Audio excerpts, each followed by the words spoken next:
So today we're going to look at the top 5 competition shotguns, generally relating to sporting clays. For those of you who've been shooting a while, you can guess what I'm about to say. However, for those of you who are new to the sport, these are the 5 guns, and we'll probably go more than 5, that you're going to be looking to buy, or want, or lust after, and they're the same guns you're going to see in the hands of some of the best shooters.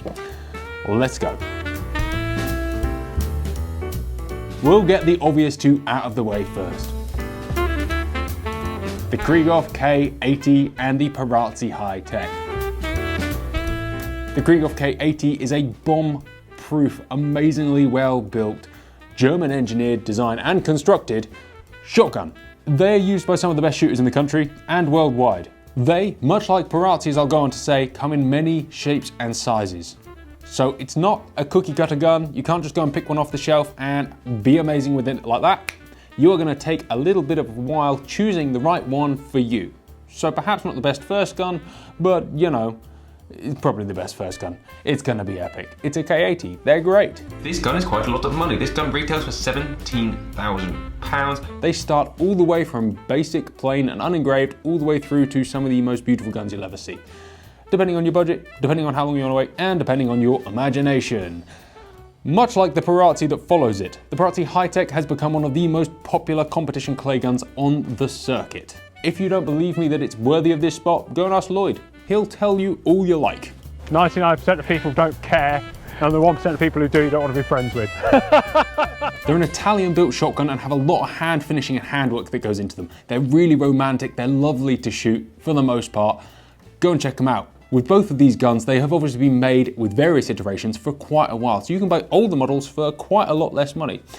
They have changed and upgraded quite a bit, but if you're careful and clever about where you're buying, you can buy some of these really high-grade shotguns for a fraction of the price new, and you know, save some money for fitting and bits. So you don't have to be spending that 10 grand plus on those guns. You can go into the second-hand market, and if you buy quite shrewdly and save a bit of money for fitting or a new stock, you can spend about 6 grand and come away with something pretty tasty. The next 2 most obvious ones begin with a B, Beretta and Browning. It's hard to choose which of the models from these ranges deserve that top spot because they make some amazing competition guns from the top and middle ranges. Beretta is going to be a battle between the DT11 and the 694 nowadays. And with Browning, it's between the Pro Sport and the Ultra XS. It's pretty hard to choose, but if we're going to be brutally honest, the top shooters, or certainly the top sponsored shooters, are shooting DT11s and Pro Sports, and they are fantastic, fantastic guns. They're the biggest and meanest guns in the Beretta and Browning ranges, and they are, to be fair, pretty exceptional. The DT11 is quite a bit more money than a Pro Sport, but it has some features the Pro Sport doesn't. To be honest, the fairer battle would be between that Pro Sport and the 694, and between those two, I mean, I know which one I'd go for, but this show isn't about me.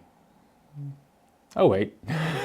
On this occasion, Sasha, this show isn't about me. The 5th spot is the hardest spot to fill. Once you've cleared away Browning, Beretta, Krieghoff and Perazzi, basic counting wasn't taught at my very nice school in the ghetto. Beretta, Browning, Krieghoff, Perazzi, you're left with a huge pool of people who come a close second. Everyone at this point will be shouting for their favourite brand because, as we've said in the past, when you buy a new gun or you get into a new brand, it means that every other brand is junk and yours is the best. But that 5th spot today is going to go to the Maruku MK38. For those who haven't heard of Maruku, well, shame on you. It is legendary in its status as one of the best bargain entry middle grade guns out there. It's legendary in its status as being probably having won as many medals as any of the big boys for a fraction of the cost, and the 3800 before it the same. It deserves that 5th spot. Yes, it doesn't have quite the same luxury feel. It's not built perhaps to the same standard as the Krieghoff and Perazzi, but it punches very well next to the Beretta and Browning. It deserves its place. There is a list of honourable mentions and wildish cards to go on there. Obviously, the 6th place is going to go to Longthorn Box Locks, because I shoot one and I'm going to be shooting some competitions with it this year. It's a relatively new gun to the market. It's going to be interesting to see how that goes in the competition world, whether it's accepted or not. Only time will tell, but I'll be shooting mine at competition, so it can be one of the wild cards. If we go back through time, clays have changed a little bit, and cartridges have changed a little bit, and guns have changed quite a bit, but the fundamentals of shooting a shotgun haven't changed that much.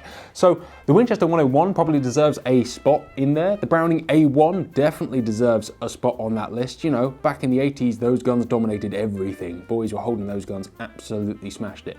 You know, you go back through time, the DT10, well, that again, the 682, the 680, all those things deserve a spot somewhere. But the current contenders are the newer guns. And I understand that's probably as much marketing as anything else, but I'm comfortable with that. Obviously, there's a whole list of other makers. Blaser deserve a shout. Keeman obviously deserve a shout. They're well known amongst a niche of competition shooters as being just generally great and amazing value. And that's me done. There is a vast list of great competition guns. However, we're all driven by the market leaders and what is currently designed for the courses out there. It sounds stupid, we follow the leaders on everything, don't we? And if the leaders are shooting X, Y, and Z, that's probably going to drive the market in that direction. So there you go, the top 5 competition shotguns. Guys, have a great day. Thank you very much for watching, and make sure you check out some of our other awesome videos. And subscribe, because we're going to continue releasing more awesome videos. Take care, guys.